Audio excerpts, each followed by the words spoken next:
দল বিএনপির হেদরগঞ্জ উপজেলা শাখার আমি আমার পরিবারের সবার কাছে কৃতজ্ঞতা প্রকাশ করছি, ধন্যবাদ জানাচ্ছি যে আপনারা আমার জন্য, আপনার সন্তানের জন্য, আপনার ভাইয়ের জন্য আপনারা সকাল থেকে বসে আছেন। আমি আপনাদের পরিবারের একজন সন্তান। আপনারা আগামী দিনে আমি আমার পরিবারের সবাইকে নিয়ে আমাদের এই নারায়ণপুর সহ আমাদের এই শরীয়তপুরের বর্তমান ইউনিয়নের উন্নয়ন কাজ ইনশাল্লাহ আমরা করবো না মা? আপনারা শুধু আমার জন্য দোয়া করবেন, যাতে করে আপনারা যেমনি ভাবে আমার জন্য অপেক্ষা করে বসে আছেন, আমিও যেন 12 তারিখ পরে, 12 তারিখের আগে না, 12 তারিখের পরে আমি যেন আপনাদের জন্য, আপনার সুখ দুঃখে, আপনার প্রয়োজনের সময় যেন আমি আপনার কাছে এইভাবে বসে থাকতে পারি। দোয়া করবেন না? অনেক এমপি দেখেছেন, আপনারা দেখেছেন না? আমাদের এলাকায় অনেক এমপি হয়েছে।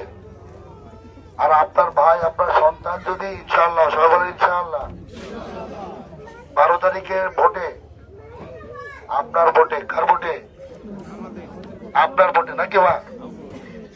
12 তারিখে যদি আপনার ভোটে এমপি নির্বাচিত হয়, তাহলে আমরা আমাদের পরিবারের কাছে এমপি হওয়ার পরে এলাকার কেউ আসে না, আসে কিংবা আসে না, খবর থাকে না, তাই না?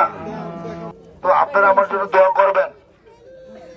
আমি আসবো কেন? এটা আমার ঘর, এটা আমার বাড়ি নাকি? নিজের বাড়ি, নিজের ঘরে কেউ আসতে সময় দিয়ে আসে না, যখন তখন আসে? আপনারা দোয়া করবেন ইনশাল্লাহ 12 তারিখে প্রথম ভোট, ধানের শীষের জন্য আপনারা প্রথম ভোট দেওয়া যাবে না ভাইরা? আমি এই কারণে বলছি যে দিনটা ছোট না, আমাদের 7:30 থেকে ভোট শুরু। আপনাদের কাছে অনুরোধ, মায়েদের কাছে বিশেষ করে, মায়েদের বোনদের কাছে বিশেষভাবে অনুরোধ, সেটা হলো আপনারা সকালের নাস্তাকে দুপুরের ফাঁকের আগে, দুপুরের ফাঁক করার আগে কেন্দ্রে যাওয়া যাবে না মায়েরা? কি বোনেরা, যাওয়া যাবে? কারণ কি জানেন? কারণ আপনি যদি সকালের নাস্তা খেয়ে ভোটটা দিতে না যান, তারপরে যদি আপনি দুপুরের খাবারের জন্য আবার পাকে বসে যান, তাহলে আপনাকে 3টার আগে আর পাওয়া যাবে না। সত্য না? আপনি দুপুরে খাবার রেডি করবেন, বাচ্চাদের গোসল করাবেন, পরিবারের সবাইকে খাওয়াবেন, তারপর নিজে রেডি হবেন, তাই না? এটাই তো আমরা করি নাকি মা?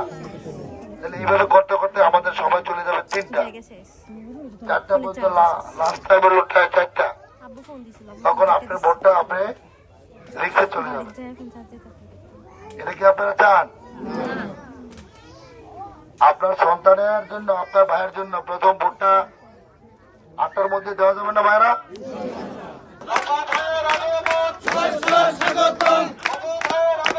শুভেচ্ছা